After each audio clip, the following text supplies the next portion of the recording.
വർഷം 1922. 15 വയസ്സുള്ള ഒരു ചെറിയ പയ്യൻ ജപ്പാനിലെ ടോക്കിയോയിലെ ഒരു വർക്ക്ഷോപ്പിൽ ജോലിക്ക് ഹാജരാവുകയാണ് ഈ ദിവസം. എന്നാൽ ഈ കൊച്ചു പയ്യൻ ഇവിടുത്തെ ജോലികൾക്ക് പര്യാപ്തനാണോ എന്ന് സംശയിച്ച കടയുടമ അവിടുത്തെ ക്ലീനിങ് ജോലികൾ ചെയ്യാനും തൻ്റെ കുട്ടിയെ നോക്കാനുമാണ് അവനെ ഏൽപ്പിച്ചത്. എന്നാൽ അന്ന് അവിടെയുണ്ടായിരുന്ന വർക്ക്ഷോപ്പ് ജീവനക്കാർക്ക് ഇത് ഒരു തെറ്റായി തോന്നിയില്ല. കാരണം അവർക്കാർക്കും ഈ പയ്യൻ ഭാവിയിൽ ആരായിത്തീരുമെന്ന് ഒരു ധാരണയും ഉണ്ടായിരുന്നില്ല. ഏതാനും ദശാബ്ദങ്ങൾ കടന്നു പോകുമ്പോൾ ആ പയ്യൻ സോഷിറോ ഹോണ്ട ലോകത്തിലെ ഏറ്റവും വലിയ കാർ നിർമ്മാതാക്കളോട് കിടപിടിക്കുന്ന ഒരു കാർ നിർമ്മാതാവും ലോകത്തിലെ ഏറ്റവും വലിയ ഒരു ബൈക്ക് മാനുഫാക്ചററും ആയി മാറുകയാണ്.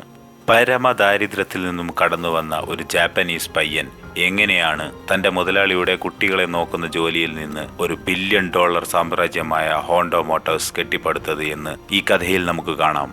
കഥ തുടങ്ങുന്നത് 1906 ഫ്യൂജി പർവ്വതത്തിന്റെ താഴ്വരയിലുള്ള ടെൻറിയു ഷിസുവോക്ക എന്ന ഗ്രാമത്തിലാണ്. അത് അന്ന് ദാരിദ്ര്യത്തിൽ മുങ്ങിയ ഒരു കൊച്ചു ഗ്രാമമായിരുന്നു. അവിടെ വെച്ചാണ് ഗെഹെ ഹോണ്ടയും ഭാര്യയും തങ്ങളുടെ ആദ്യപുത്രനായ സോഷിറോ ഹോണ്ടയ്ക്ക് ജന്മം നൽകുന്നത്.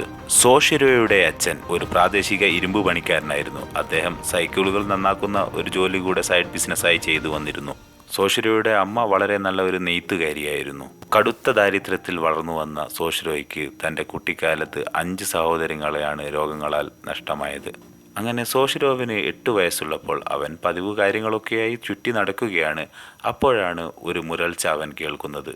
ആ മുരൾച്ചയും ഇരമ്പലും അവന്റെ ശ്രദ്ധയെ വളരെ ആകർഷിച്ചു. 4 ചക്രങ്ങളിൽ നീങ്ങുന്ന ഒരു വലിയ യന്ത്രത്തിനേക്കടുത്തേക്കാണ് അവനെ ആ ശബ്ദം നയിച്ചത്.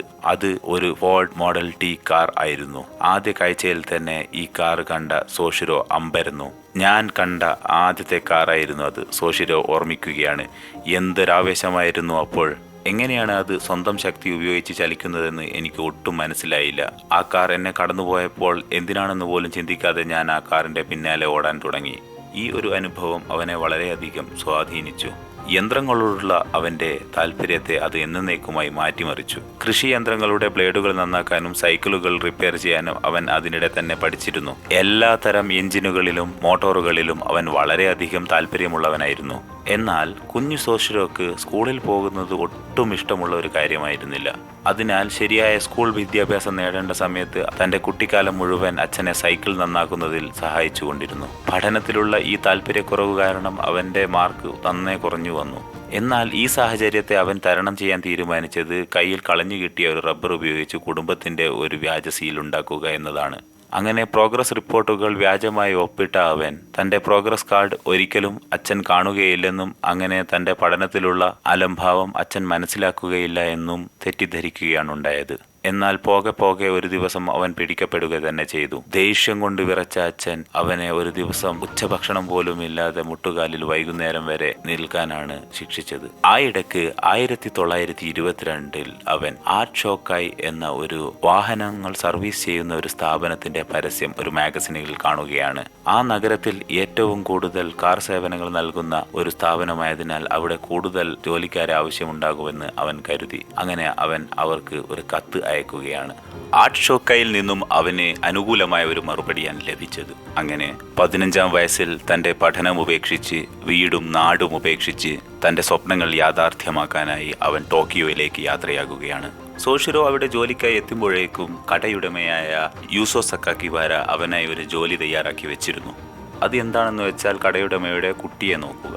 അടുത്ത ഏതാനും മാസങ്ങൾ കടന്നു പോകുമ്പോൾ തനിക്കിതിൽ നിന്ന് പ്രത്യേകം പ്രതിഫലമൊന്നും ലഭിക്കുന്നില്ലെന്നും എപ്പോഴും ഒരു കുട്ടിയെയും പുറകിൽ വെച്ച് നടക്കുക മാത്രമാണ് തൻ്റെ ജോലിയെന്നും മനസ്സിലാക്കിയ സോഷിറോയ്ക്ക് വളരെയധികം നിരാശ തോന്നി. അങ്ങനെ ടോക്കിയോ നഗരത്തിലെത്തിയ സോഷിറോയ്ക്ക് താൻ മുമ്പ് കഴിഞ്ഞിരുന്ന ഗ്രാമത്തിലെ ജീവിതത്തെക്കാൾ നഗരജീവിതം എത്രയധികം തിരക്കേറിയതും വളരെ വ്യത്യസ്തവുമാണെന്ന് കണ്ട് അവൻ അമ്പരന്ന് നിന്നു. എന്നാൽ ഒരു പരാജിതനെ പോലെ വീട്ടിലേക്ക് തിരിച്ചുപോയി മാതാപിതാക്കളെ അഭിമുഖീകരിക്കാനുള്ള നാണക്കേടാണ് അവനെ അത്രയും കാലം അവിടെ പിടിച്ചു നിർത്തിയത്. എന്നാൽ കാലക്രമേണ കടയിലെ കച്ചവടം വളരെയധികം കൂടിയപ്പോൾ ഉടമയ്ക്ക് അവനെ സഹായത്തിന് വിളിക്കാതിരിക്കാൻ കഴിഞ്ഞില്ല. ആദ്യം നിസ്സാര ജോലികൾ ചെയ്തു തുടങ്ങിയ അവൻ ക്രമേണ കമ്പനിയിലെ ഏറ്റവും മികച്ച വിശ്വസ്തനായ ഒരു മെക്കാനിക്കായി വളർന്നു വന്നു. അവന്റെ കഴിവും അർപ്പണബോധവും കടയുടമയെ വളരെയധികം ആകർഷിച്ചു. അങ്ങനെ അദ്ദേഹം സോഷിറോയെ തന്റെ കീഴിൽ മെക്കാനിക്കൽ വർക്കുകൾ മാത്രമല്ല കമ്പനിയുടെ ബിസിനസ് വശവും പഠിപ്പിക്കാൻ ശ്രമിച്ചു തുടങ്ങി. സക്കാക്കിബാര തന്റെ കടയിൽ സർവീസ് ചെയ്യുന്ന വാഹനങ്ങളിൽ സൈക്കിളുകളും ഓട്ടോമൊബൈലുകളും ഉൾപ്പെട്ടിരുന്നെങ്കിലും ഇന്ന് കാണുന്നത്ര പ്രചാരം കാറുകൾക്ക് അന്നുണ്ടായിരുന്നില്ല. വളരെ ഉയർന്ന ക്ലാസ്സിലുള്ള ആളുകൾക്ക് മാത്രം വാങ്ങാൻ കഴിയുന്ന ഒരു ആഡംബരം എന്നതിലുപരി ജപ്പാനിൽ അക്കാലത്ത് പ്രചാരത്തിലുണ്ടായിരുന്ന മിക്ക ഓട്ടോമൊബൈലുകളും വിദേശ നിർമ്മിതമായിരുന്നു.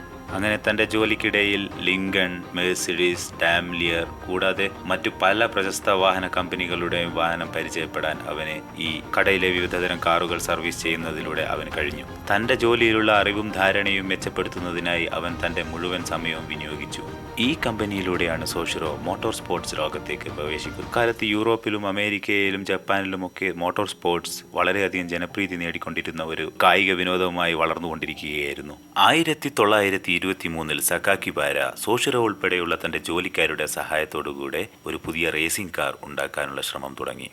ഒരു പഴയ ഡാംലർ കാറിന്റെ എഞ്ചിൻ ഉപയോഗിച്ച് നിർമ്മിച്ച ആർട്ട് ഡംലർ ആയിരുന്നു അവരുടെ ആദ്യത്തെ മോഡൽ. രണ്ടാമത്തെ കാറിന് അവർ നൽകിയ പേര് കുർട്ടിസ് എന്നായിരുന്നു.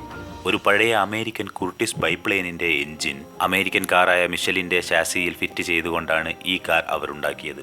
ഈ കുർട്ടിസ് കാർ സക്കാക്കിബാരയുടെ സഹോദരൻ ഡ്രൈവറായും സോഷിറോ മെയിൻ എഞ്ചിനീയറായും 1924 5ാമത് ജാപ്പനീസ് ഓട്ടോമൊബൈൽ ടൂർണമെന്റിൽ 1ാം സ്ഥാനം നേടി. അന്ന് കേവലം 17 വയസ്സ് മാത്രമുണ്ടായിരുന്ന സോഷിറോക്ക് അതൊരു പ്രത്യേക അനുഭവം തന്നെയായിരുന്നു. അന്നു മുതൽ മോട്ടോർ സ്പോർട്സ് അവന്റെ ജീവിതത്തിന്റെ ഭാഗമായി മാറി. 1926 നിർബന്ധിത സൈനിക സേവനത്തിന് വേണ്ടി സോഷിറോ തിരഞ്ഞെടുക്കപ്പെട്ടെങ്കിലും പിന്നീട് നടന്ന മെഡിക്കൽ പരിശോധനകളിൽ അവനൊരു കളർ ബ്ലൈൻഡ് ആണെന്ന് തിരിച്ചറിഞ്ഞ ഒഫീഷ്യൽസ് അവനെ സൈനിക സേവനത്തിൽ നിന്നും ഒഴിവാക്കുകയും അവൻ തിരിച്ച് ആർട്ട് ഷോക്കായിൽ ജോലി തുടരുകയും ചെയ്തു. 1928 യൂസോ സക്കാക്കിബാര തന്റെ ബിസിനസ് ഇനിയും വിപുലീകരിക്കാൻ വേണ്ടി ആഗ്രഹിക്കുകയാണ്. ഹമാമാത്സുവിൽ ആർട്ട് ഷോക്കായുടെ പുതിയ ഒരു ശാഖ തുടങ്ങാൻ ഉദ്ദേശിച്ച അദ്ദേഹം ആ സ്ഥാപനം നോക്കി നടത്താനുള്ള ചുമതല ഏൽപ്പിച്ചത് തന്റെ യുവ അപ്രന്റീസുകളിൽ ഏറ്റവും വിശ്വസ്തനായ സോഷിറോയെ തന്നെയായിരുന്നു. അങ്ങനെ കേവലം 21ാം വയസ്സിൽ സോഷിറോ ഒരു സ്ഥാപനം നടത്തുന്ന ആളായി മാറുകയാണ്. എന്നിരുന്നാലും സോഷിറോയുടെ ഈ റിപ്പയർ കട ആദ്യത്തെ കുറച്ച് വർഷങ്ങളിൽ നന്നേ ബുദ്ധിമുട്ടിയിരുന്നു. എന്തെന്നാൽ താരതമ്യേന ചെറുപ്പക്കാരായ ആളുകൾ ജോലി ചെയ്യുന്ന ഈ പുതിയ കടയിലേക്ക് തങ്ങളുടെ കാറുകൾ പണിക്ക് വേണ്ടി നൽകാൻ ആളുകൾ തയ്യാറായില്ല. അതിനാൽ മറ്റ് റിപ്പയർ ഷോപ്പുകൾ ഉപേക്ഷിച്ച അല്ലറ ചില്ലറ വർക്കുകൾ ചെയ്ത് സോഷിറോയ്ക്ക് മുന്നോട്ട് പോകേണ്ടി വന്നു. എന്തൊക്കെയായാലും വർഷങ്ങളായി ഈ മേഖലയിൽ അവൻ നേടിയിരുന്ന എല്ലാ അറിവുകളും പ്രയോഗിക്കുന്ന അവൻ കാലക്രമേണ ഈ ബിസിനസ് വിജയകരമായി വളർത്തിയെടുക്കുകയാണ്. 1930കളുടെ അവന്റെ കടയിലെ ജോലിക്കാരുടെ എണ്ണം 30ആയി വർദ്ധിച്ചു. അവിശ്വസനീയമാം വിധം വളർച്ച നേടിയ ഈ കടയിലേക്ക് പലപ്പോഴും ജോലിഭാരം കൂടുതലുള്ളതിനാൽ സഹായിക്കാനായി സോഷിറോക്ക് തന്റെ ഭാര്യയെയും വിളിക്കേണ്ടി വന്നു. സോഷിറോ മിടുക്കനായ ഒരു മെക്കാനിക്കായാണ് അറിയപ്പെട്ടതെങ്കിലും അദ്ദേഹം അതിലുപരി ഒരു വലിയ റേസിംഗ് പ്രേമിയായിരുന്നു. ഇത് അദ്ദേഹത്തെ സമപ്രായക്കാരായ മറ്റ് കാർ നിർമ്മാതാക്കളിൽ നിന്നും വളരെ വ്യത്യസ്തനാക്കി. തന്റെ ഹമാമാത്സുവിലെ കടയിൽ നിർമ്മിച്ച ഒരു കാറിൽ അദ്ദേഹം മണിക്കൂറിൽ 120 കിലോമീറ്റർ സ്പീഡിൽ ഒരു റെക്കോർഡിട്ടു. ഈ റെക്കോർഡ് 20 വർഷത്തോളം ജപ്പാനിൽ മറ്റാരും തകർക്കാതെ നിലനിന്നു. എന്നിരുന്നാലും അക്കാലത്തെ റേസിംഗ് ഇന്നത്തേതിനേക്കാൾ വളരെയധികം അപകടകരമായിരുന്നു. 1936 ജൂണിൽ ടോക്കിയോയുടെ പ്രാന്തപ്രദേശങ്ങളിലൂടെ കാർ ഓടിക്കുകയായിരുന്ന സോഷിറോ വളരെ ഗുരുതരമായ ഒരു ആക്സിഡന്റ് നേരിട്ടു. അദ്ദേഹം മരിക്കാൻ പോലും സാധ്യതയുണ്ടായിരുന്ന ഗുരുതരമായ ഒരു അപകടമായിരുന്നു നടന്നത്. അദ്ദേഹത്തിന്റെ കൈ ഒടിഞ്ഞു തൂങ്ങി, തോളല് തകർന്നു, മുഖത്തിന് പരിക്കേറ്റു. അദ്ദേഹത്തിന് ചികിത്സക്കായി മാസങ്ങൾ ഹോസ്പിറ്റലിൽ ചെലവഴിക്കേണ്ടി വന്നെങ്കിലും 4 മാസങ്ങൾക്കുള്ളിൽ വീണ്ടും റേസിംഗ് ട്രാക്കിലേക്ക് മടങ്ങിയെത്തി. പക്ഷേ ഇക്കാര്യത്തിൽ വീട്ടുകാർ ഒട്ടും സന്തുഷ്ടരായിരുന്നില്ല. അദ്ദേഹത്തിന്റെ ഭാര്യയും അച്ഛനും അദ്ദേഹത്തോട് റേസിംഗ് നിർത്താൻ ആവശ്യപ്പെട്ട് പലപ്പോഴും വാഗ്വാദങ്ങളിൽ ഏർപ്പെട്ടു. ഒടുവിൽ സോഷിറോ എന്നേക്കുമായി റേസിംഗ് നിർത്തുകയും ചെയ്തു. 1936 സോഷിറോയ്ക്ക് റിപ്പയർ ജോലികൾ മാത്രം ചെയ്യുന്നത് മടുത്തു തുടങ്ങി. ഇതിനേക്കാൾ കൂടുതൽ എന്തെങ്കിലും വ്യത്യസ്തമായി ചെയ്യണമെന്ന് ആഗ്രഹിച്ച അദ്ദേഹം കാർ പാർട്സുകൾ നിർമ്മിക്കാനുള്ള ആശയത്തിലേക്കാണ് എത്തിച്ചേർന്നത്. ഇങ്ങനെ കാർ പാർട്സുകൾ നിർമ്മിക്കാനായി ഹമാമാത്സു ശാഖയെ ഒരു പ്രത്യേക നിർമ്മാണശാലയായി മാറ്റിയെടുക്കണമെന്ന് ഓഹരി ഉടമകളോട് അദ്ദേഹം നിർദ്ദേശിച്ചു. പക്ഷേ കമ്പനിയുടെ ഓഹരി ഉടമകൾ അദ്ദേഹത്തോട് വിയോജിക്കുകയാണ് ചെയ്തത്. റിപ്പയർ ഷോപ്പിൽ ഇപ്പോൾ വരുന്ന ഓർഡറുകളിൽ നിന്ന് തന്നെ മതിയായ വരുമാനം ലഭിക്കുന്നുണ്ടെന്നും മറ്റൊരു പുതിയ സംരംഭത്തിലേക്ക് എടുത്തുചാടി റിസ്ക് എടുക്കാനും അവർ തയ്യാറായില്ല. അതിനാൽ സോഷിറോ ഇതിനുവേണ്ടി ഒരു സ്വന്തം കമ്പനി തന്നെ തുറക്കാൻ തീരുമാനിച്ചു. ടോക്കാസാക്കി ഹെവി ഇൻഡസ്ട്രി എന്ന സ്ഥാപനം തന്റെ അടുത്ത സുഹൃത്തുക്കളിൽ ഒരാളായ സിച്ചിരോ കാറ്റയും ചേർന്ന് അദ്ദേഹം ആരംഭിച്ചു. കോറ്റയെ അദ്ദേഹം അദ്ദേഹം പ്രസിഡന്റ് സ്ഥാനത്തേക്ക് നിയമിച്ചു. സോഷിറോയും കാറ്റോയും അവരുടെ പുതിയ സംരംഭത്തിനു വേണ്ടി അക്ഷീണം പ്രയത്നിക്കുകയും അവർ ഒരുമിച്ച് ആർട്ട് പിസ്റ്റൺ റിസർച്ച് സെന്റർ ആരംഭിക്കുകയും ചെയ്തു. എന്നാൽ സോഷിറോ ആർട്ട് ഷോക്കായുടെ ഹമാമാത്സു ശാഖയിലുള്ള തന്റെ ജോലി രാജിവെച്ചിരുന്നില്ല. പകൽ സമയം മുഴുവൻ ആർട്ട് ഷോക്കായിലെ ജോലികൾ ചെയ്ത ശേഷം രാത്രി മുഴുവൻ പുതിയ പിസ്റ്റൺ റിങ്ങുകൾ വികസിപ്പിക്കാൻ വേണ്ടി അദ്ദേഹം പ്രയത്നിച്ചു. എന്നാൽ വളരെ കാലത്തോളം ഒരു വഴിത്തിരിവും ഉണ്ടായില്ല. ഇതിനിടയിൽ സോഷിറോ വളരെ കാലമായി നിർത്താതെ ജോലി ചെയ്തിരുന്നതിനാൽ അവന്റെ ശരീരഭാരം നന്നേ കുറഞ്ഞു. മുഖം വളരെ ക്ഷീണിച്ചതായി കാണപ്പെട്ടു. അവന്റെ ശരീരവും മനസ്സും കടന്നുപോകുന്ന സമ്മർദ്ദം അവനെ പൂർണ്ണമായും മറ്റൊരാളാക്കി മാറ്റി. വളരെ കാലത്തെ പ്രയത്നങ്ങൾക്കും പരാജയങ്ങൾക്കും ശേഷം മെറ്റലർജിയിലുള്ള തന്റെ അറിവ് മെച്ചപ്പെടുത്തുന്നതിനായി അദ്ദേഹം ഹമാമാത്സു ഇൻഡസ്ട്രിയൽ ഇൻസ്റ്റിറ്റ്യൂട്ടിൽ ഒരു പാർട്ട് ടൈം വിദ്യാർത്ഥിയായി പ്രവേശിച്ചു. അങ്ങനെ ഹമാമാത്സു ഇൻഡസ്ട്രിയൽ ഇൻസ്റ്റിറ്റ്യൂട്ടിൽ ഒരു പാർട്ട് ടൈം വിദ്യാർത്ഥിയായി പഠിക്കുന്ന കാലത്താണ് അദ്ദേഹം വിജയകരമായ ഒരു പിസ്റ്റൺ വികസിപ്പിച്ചെടുക്കുന്നത്. തന്റെ ഈ പുതിയ രൂപകൽപ്പനയിൽ വളരെയധികം ആത്മവിശ്വാസം തോന്നിയ അദ്ദേഹം ആർട്ട് ഷോക്കായിലെ തന്റെ ജോലി രാജിവെക്കുകയും അവിടെയുള്ള തന്റെ ഉത്തരവാദിത്തങ്ങളെല്ലാം തന്റെ ട്രെയിനികൾക്ക് കൈമാറിയ ശേഷം തന്റെ സ്ഥാപനത്തിനു വേണ്ടി മുഴുവൻ സമയവും പ്രവർത്തിക്കാൻ വേണ്ടി തിരിച്ചെത്തി. അദ്ദേഹം രാവും പകലും പിസ്റ്റണുകൾ നിർമ്മിച്ചു തുടങ്ങി. പക്ഷേ അദ്ദേഹത്തിന്റെ പിസ്റ്റണുകൾക്ക് ഇപ്പോഴും ന്യൂനതകൾ ഉണ്ടായിരുന്നു. ആവശ്യത്തിന് ഗുണനിലവാരം അതിനുണ്ടായിരുന്നില്ല. അതിനിടയിൽ ടൊയോട്ട കമ്പനി അദ്ദേഹത്തിന് പിസ്റ്റണുകൾ നിർമ്മിക്കാനുള്ള ഒരു വലിയ കരാർ നൽകിയെങ്കിലും അദ്ദേഹം നിർമ്മിച്ചു നൽകിയ അനേകം പിസ്റ്റണുകളിൽ നിന്ന് 3 മാത്രമേ അവരുടെ ക്വാളിറ്റി ടെസ്റ്റുകൾ പാസ്സായുള്ളൂ.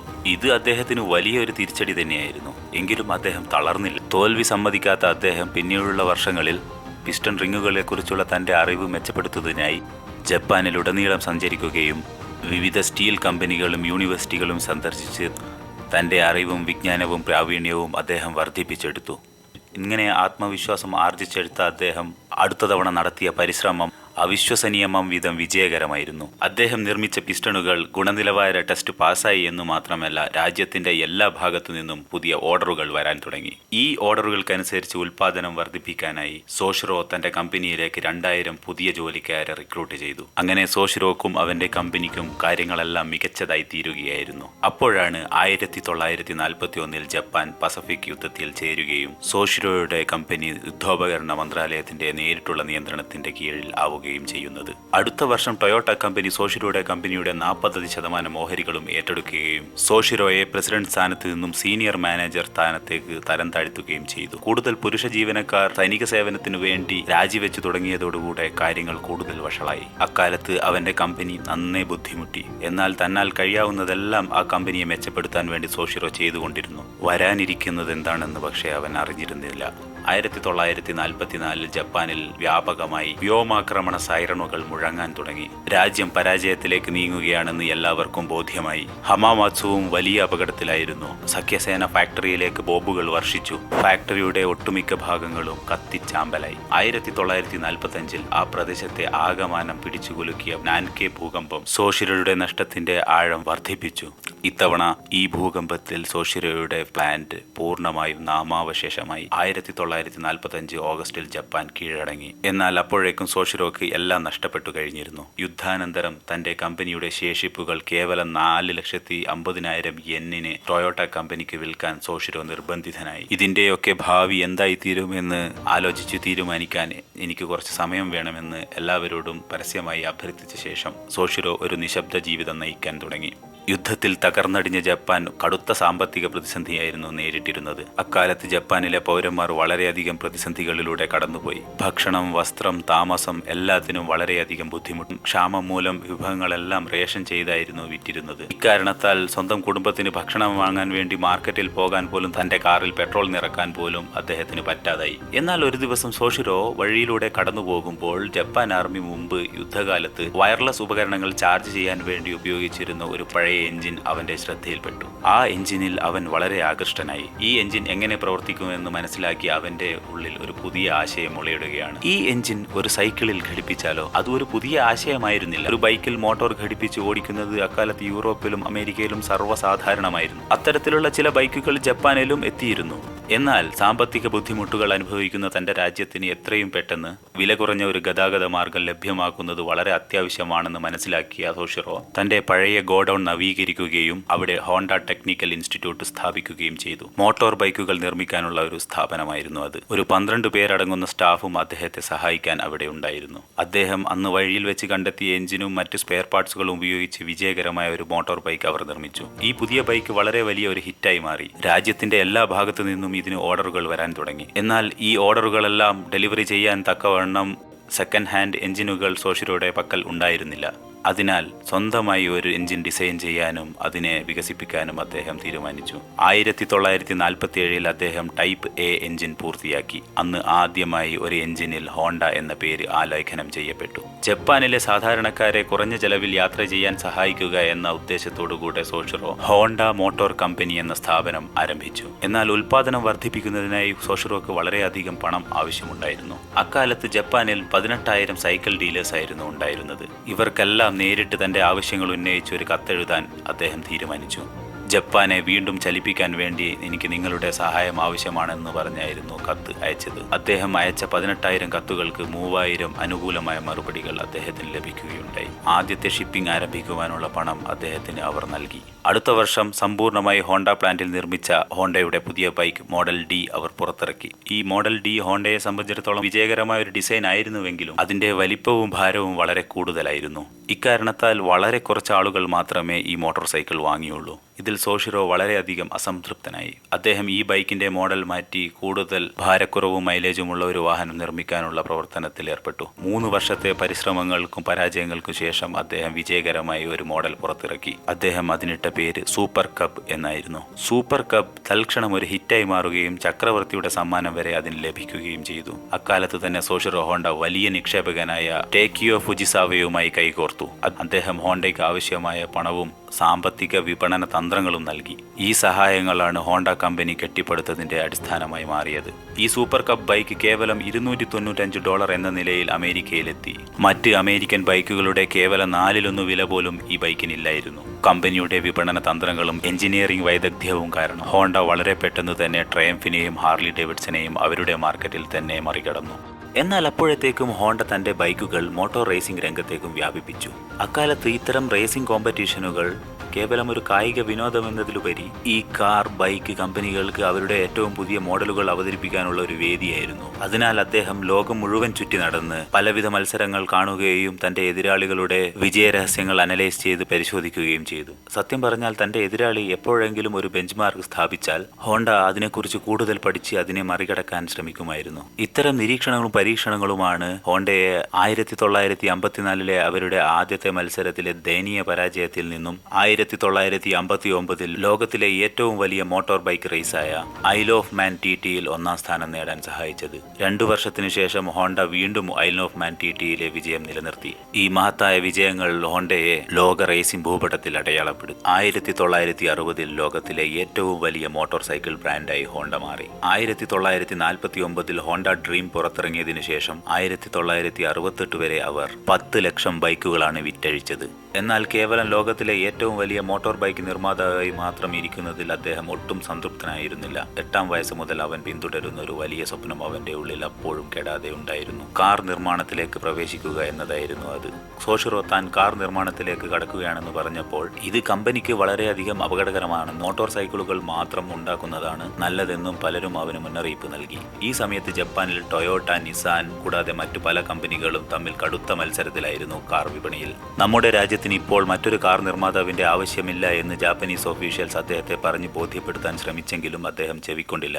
1963 T360 എന്ന ട്രക്ക് പുറത്തിറക്കിക്കൊണ്ട് ഹോണ്ട ആദ്യമായി ഓട്ടോമൊബൈൽ രംഗത്ത് വരവറിയിച്ചു. അത് ചെറുതും വിശ്വസിച്ചു വാങ്ങാൻ പറ്റാവുന്നതുമായ ഒരു ട്രക്കായിരുന്നു. എന്നാൽ നിർഭാഗ്യവശാൽ ഈ ട്രക്ക് അധികം ശ്രദ്ധ നേടിയില്ല. താമസിയാതെ കമ്പനിയുടെ ആദ്യ സ്പോർട്സ് കാറായ S500 പുറത്തിറങ്ങി. ഈ കാർ 4 സ്പീഡ് ട്രാൻസ്മിഷനോട് കൂടിയ ഒരു റോഡ്സ്റ്റർ ആയിരുന്നു. മണിക്കൂറിൽ 80 മൈൽ വേഗത വരെ ഓടാൻ കഴിയുമായിരുന്നു ഈ കാറിന്. ഇതൊരു ചെറിയ കാറായിരുന്നെങ്കിലും ഓടിക്കാൻ വളരെ എളുപ്പമായിരുന്നു. എന്നാൽ നിർഭാഗ്യമെന്ന് പറയട്ടെ, ഈ മോഡലിൽ 1300 കാറുകൾ മാത്രമാണ് നിർമ്മിക്കപ്പെട്ടത്. അങ്ങനെ ഹോണ്ട നിർമ്മിച്ച ഏറ്റവും അപൂർവ കാറുകളിൽ ഒന്നായി ഈ കാർ മാറി. എന്നാൽ സോഷിറോ അടുത്തതായി ചെയ്തത് മുമ്പ് ബൈക്കുകളെ ചെയ്തതുപോലെ റേസിംഗ് ലോകത്തേക്ക് കാറുകളെ കൊണ്ടുവരിക എന്നതായിരുന്നു. ഹോണ്ട RA271 എന്ന ഫോർമുല 1 കാർ 1964 ബെൽജിയൻ ഗ്രാൻഡ് പിയിൽ ഫോർമുല 1ൽ തന്റെ അരങ്ങേറ്റം കുറിച്ചു. അവരുടെ RA272 എന്ന മോഡൽ മെക്സിക്കൻ ഗ്രാൻഡ് പിയിൽ 1ാം സ്ഥാനം നേടുകയായി അടുത്ത വർഷം. എന്നാൽ റേസ് ട്രാക്കിലെ തുടർച്ചയായ വിജയങ്ങൾക്കിപ്പുറവും കാർ വിപണിയിലെ തങ്ങളുടെ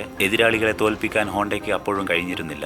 അതിനാൽ അവർ റേസിംഗ് ട്രാക്കിൽ നിന്നും കുറച്ചു കാലം ശ്രദ്ധ മാറ്റി ഓട്ടോമൊബൈൽ വിപണിയിലെ ഏറ്റവും വിജയകരമായ കാറുകളിൽ ഒന്ന് ഡിസൈൻ ചെയ്യാനുള്ള ശ്രമത്തിൽ ഏർപ്പെടുകയും ചെയ്തു. അങ്ങനെ അവർ നിർമ്മിച്ച വാഹനമാണ് ഹോണ്ട സിവിക്. ഇത് 1972 പുറത്തിറങ്ങുന്നത്. തുടർന്നുള്ള വർഷങ്ങളിൽ ഇത് ലോകത്തിലെ ഏറ്റവും ജനപ്രിയമായ കാറുകളിൽ ഒന്നായി മാറി. ഈ കാറിന്റെ വിജയത്തിന് മറ്റൊരു പ്രധാന കാരണം 1970കളിൽ യൂറോപ്പിലും അമേരിക്കയിലും ഉണ്ടായ ഇന്ധനക്ഷാമമാണ്. ഈ കാലയളവിൽ ഇന്ധനക്ഷാമം ലോകമെമ്പാടും വ്യാപിച്ചിരുന്നു. ഇത് പരിഹരിക്കാനായി കോമ്പൗണ്ട് കൺട്രോൾ വോർട്ടെക്സ് കമ്പൽഷൻ എന്ന CVCC സാങ്കേതികവിദ്യ ആളുകളെ കൂടുതൽ ഇന്ധനം ഉപയോഗിക്കാതെ വളരെ ദൂരം യാത്ര ചെയ്യാൻ ആളുകളെ സഹായിച്ചു. എക്സോസ്റ്റ് വാതകങ്ങൾ മൂലമുണ്ടാകുന്ന മാലിന്യ പ്രശ്നത്തെ ഹോണ്ട സിവിക് ഒരു കാറ്റലിക് കൺവേർട്ടർ വാഹനത്തിൽ ഇൻസ്റ്റാൾ ചെയ്ത് പരിഹരിച്ചു. മറ്റൊരു വാഹന നിർമ്മാതാവും ഒട്ടും പരിഗണിക്കാതിരുന്ന ഒരു കാര്യമായിരുന്നു അക്കാലത്ത് ഇത്. അങ്ങനെ ഹോണ്ട അതിവേഗം വിപണിയിൽ ജനപ്രിയമായി കൊണ്ടിരുന്നു. അമേരിക്കക്കാരെ കൊണ്ട് സിവിക് വാങ്ങിപ്പിച്ചത് അവരുടെ അത്യാവശ്യമാണെങ്കിൽ ശരിക്കും ഹോണ്ട അക്കോർഡാണ് വാഹന സങ്കല്പങ്ങളെ മാറ്റിമറിച്ചത്. തുടക്കത്തിൽ ഹോണ്ട അക്കോർഡ് ഒരു ഹാച്ച് ബാക്കായാണ് അവതരിക്കപ്പെട്ടത്.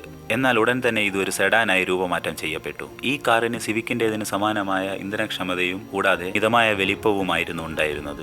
ഇതിനു പുറമെ വിശാലമായ ഇന്റീരിയർ സ്പേസ് സൗകര്യവും ഹോണ്ട അക്കോർഡിനെ ചരിത്രത്തിൽ ഏറ്റവും കൂടുതൽ വിറ്റഴിക്കപ്പെട്ട കാറാക്കി മാറ്റി. 80കളുടെ തുടക്കത്തിൽ ജപ്പാനിലെ ഏറ്റവും വലിയ 3ാമത്തെ കാർ കമ്പനിയായി ഹോണ്ട വളർന്നു. കേവലം ഒരു ദശാബ്ദത്തിനു ശേഷം ലോകത്തിലെ തന്നെ ഏറ്റവും വലിയ 3ാമത്തെ കാർ കമ്പനിയായും അത് വളർന്നു. 70കളിൽ തന്നെ ഹോണ്ടയിൽ നിന്നും വിരമിച്ച സോഷിറോ ഹോണ്ട 1991 ഒക്ടോബർ 25 അന്തരിക്കുകയും ചെയ്തു. എന്റെ ജീവിതത്തിലേക്ക് തിരിഞ്ഞു നോക്കുമ്പോൾ ഞാൻ എല്ലായ്പ്പോഴും എന്റെ ജോലിയിൽ പിഴവുകളും ഗുരുതരമായ വീഴ്ചകളും മാത്രമേ ചെയ്തിട്ടുള്ളൂ. പിഴവുകളല്ലാതെ ഞാൻ മറ്റൊന്നും ചെയ്തിട്ടില്ല എന്നും വിശ്വസിക്കുന്നു. എന്നാൽ ഒന്നിനു പിറകെ ഒന്നായി പിഴവുകൾ ചെയ്തെങ്കിലും ഒരിക്കൽ പോലും ഒരു പ്രാവശ്യം ചെയ്ത പിഴവ് ഞാൻ ആവർത്തിച്ചിട്ടില്ല എന്ന് എനിക്ക് പറയാൻ കഴിയും. ഹോണ്ട ഇപ്പോൾ ജെറ്റുകൾ, ബോട്ടുകൾ, പവർ എഞ്ചിനുകൾ, റോബോട്ടിക്സ് മുതലായ നിരവധി മേഖലകളിലേക്ക് തങ്ങളുടെ പ്രവർത്തനം വ്യാപിപ്പിച്ചുകൊണ്ടിരിക്കുന്നു. ഈ വീഡിയോ കണ്ട എല്ലാവർക്കും നന്ദി. എല്ലാവരും ഈ ചാനൽ സബ്സ്ക്രൈബ് ചെയ്യാനും ഈ വീഡിയോ ലൈക്ക് ചെയ്യാനും മറക്കരുത്. കൂടാതെ നിങ്ങളുടെ സജഷൻസ് കമൻറ്റും ചെയ്യുക. അടുത്ത വീഡിയോയിൽ കാണുന്നതുവരേക്കും വണക്കം.